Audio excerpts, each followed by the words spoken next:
আসসালামু আলাইকুম। বাংলাদেশ বেতার সিলেট সংবাদ পড়ছি আফিফা আফরিন মিথুন। অন্তর্বর্তীকালীন সরকারের প্রধান উপদেষ্টা এবং শান্তিতে নোবেল বিজয়ী অর্থনীতিবিদ ড মোহাম্মদ ইউনূস বলেছেন, আইনের দৃষ্টিতে সবাই সমান, বিভেদ সৃষ্টি করার কোনো সুযোগ নেই। গতকাল দুপুরে রাজধানীর ঢাকেশ্বরী মন্দির পরিদর্শনকালে তিনি কথা বলেন। সনাতন ধর্মাবলম্বীদের জাতীয় উপাসনালয় হিসেবে পরিচিত এই মন্দিরে তিনি ন্যায় বিচার প্রতিষ্ঠার উপর গুরুত্ব আরোপ করেন। প্রধান উপদেষ্টা মন্দিরের বিভিন্ন স্থাপনা ঘুরে দেখেন এবং হিন্দু সম্প্রদায়ের নেতাদের সঙ্গে কথা বলেন। সবাইকে ধৈর্য ধরে সরকারকে সাহায্য করার আহ্বান জানিয়ে ড ইউনূস বলেন, আমরা এসেছি এক মানুষ এক অধিকার প্রতিষ্ঠার জন্য। এতে কোনো পার্থক্য করা যাবে না। আমাদেরকে একটু সাহায্য করুন, ধৈর্য ধরুন। রাজনৈতিক দলগুলোর সাথে উপদেষ্টাদের সংলাপের সর্বসম্মত সিদ্ধান্তে 15ই আগস্টের সাধারণ ছুটি বাতিল করেছে সরকার। মন্ত্রিপরিষদ বিভাগের উপসচিব মোহাম্মদ কামরুজ্জামান স্বাক্ষরিত এক প্রজ্ঞাপনে গতকাল একথা জানানো হয়েছে। প্রজ্ঞাপনে বলা হয়, রাজনৈতিক দলগুলোর সহিত উপদেষ্টা পরিষদের সংলাপে জাতীয় শোক দিবস উপলক্ষে ঘোষিত 15ই আগস্টের সাধারণ ছুটি বাতিল করার বিষয়ে ব্যাপক ঐক্যমত হওয়ায় উপদেষ্টা বৈঠকের সিদ্ধান্তক্রমে সরকার জাতীয় শোক দিবস উপলক্ষে ঘোষিত 15ই আগস্টের সাধারণ ছুটি বাতিল করেছে। অন্তর্বর্তীকালীন সরকারের উপদেষ্টা হিসেবে বীর মুক্তিযোদ্ধা ফারুক-ই-আজম বীর প্রতীক গতকাল শপথ নিয়েছেন। সকালে বঙ্গভবনে রাষ্ট্রপতি মোহাম্মদ শাহাবুদ্দিন তাকে শপথ বাক্য পাঠ করান। শপথ অনুষ্ঠানে উপস্থিত ছিলেন অন্তর্বর্তীকালীন সরকারের প্রধান উপদেষ্টা ড মোহাম্মদ ইউনূস। পরে তিনি উপদেষ্টার শপথ ও গোপনীয়তার শপথে সই করেন।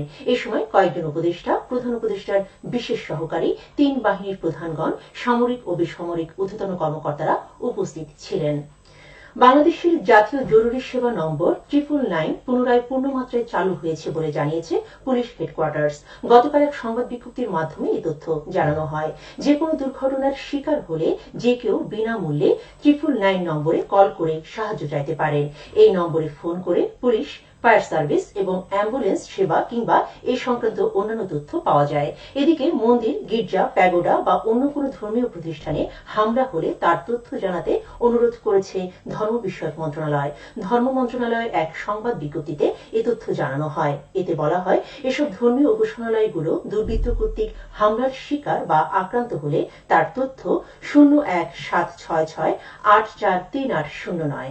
আমি আবারও বলছি, 01766843809 এই মোবাইল নম্বরে ফোন বা খুদে বার্তার মাধ্যমে জানানোর জন্য অনুরোধ করা হয়েছে। প্রায় 1 মাস বন্ধ থাকার পর আজ থেকে দেশের সব প্রাথমিক বিদ্যালয়ে পুরোদমে ক্লাস শুরু হয়েছে।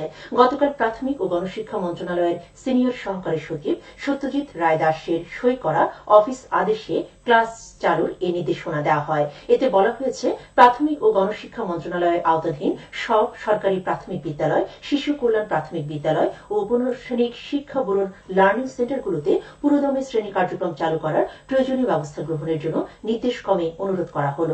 সেনাবাহিনীর ঘোষণার 6 দিন পর গতকাল মঙ্গলবার মন্ত্রণালয় থেকে পুরোদমে প্রাথমিক বিদ্যালয়ে ক্লাস চালুর নির্দেশনা দেওয়া হয়।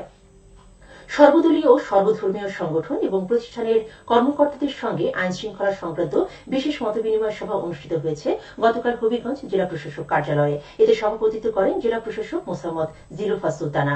সভায় সেনাবাহিনীর দায়িত্বপ্রাপ্ত কর্মকর্তা, পুলিশ, জেলার বিভিন্ন রাজনৈতিক দল সহ সনাতন ধর্মাবলম্বী ও অন্যান্য নেতৃবৃন্দ উপস্থিত ছিলেন। সভায় বক্তারা বর্তমান পরিস্থিতিতে আইন শৃঙ্খলা শান্তিপূর্ণ রাখতে সকলকে নিজ নিজ অবস্থানে শান্ত ও সতর্ক থাকার আহ্বান জানান। এদিকে চুনারুঘাট উপজেলা সভাকক্ষে দুপুরে সনাতন ধর্মাবলম্বী সহ সুধীজনদের সাথে মতবিনিময় করেছে উপজেলা প্রশাসন। এতে সেনাবাহিনীর দায়িত্বপ্রাপ্ত কর্মকর্তা মেজর শাহীন, উপজেলা চেয়ারম্যান সৈয়দ লিয়াকত হাসান সহ বিভিন্ন রাজনৈতিক দলের নেতৃবৃন্দ বক্তব্য রাখেন। সভায় চুনারুঘাটের আইন শৃঙ্খলা নিয়ন্ত্রণে রাখা, সকল ধর্মের মানুষের প্রতি সম্প্রীতি বাড়ানোর বিষয়ে গুরুত্ব আরোপ করা হয়। সিলেটের বিয়ানীবাজার পৌর এলাকার কসবা বাঘা সাইন রাস্তার আরসিসি ঢালাই কাজ শুরু হয়েছে। আজ এই নির্মাণ কাজের উদ্বোধন করেন পৌরসভার মেয়র ফারুকুল হক। এ সময় স্থানীয় জনপ্রতিনিধি ও এলাকার গণ্যমান্য ব্যক্তিবর্গ উপস্থিত ছিলেন। এতে ব্যয় হচ্ছে প্রায় 42 লক্ষ টাকা।